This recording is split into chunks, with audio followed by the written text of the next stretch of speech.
Hello gamers! In this video, let's see step-by-step solution to locate NESTOR'S stash in STALKER R2 and safely exit the irradiated area. Follow these detailed steps starting point.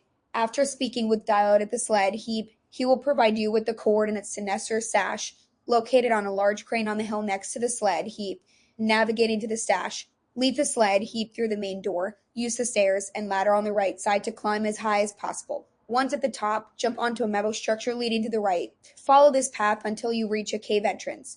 Inside the cave, crouch and navigate through some metal structures above a toxic anomaly. Continue through the cave until you reach another ladder that leads up to the crane where NESTOR'S stash is located. At the crane, upon reaching the top of the crane, you will encounter Richter, exiting the irradiated area to safely leave after retrieving NESTOR'S stash. Return path, retrace your steps back through the crane.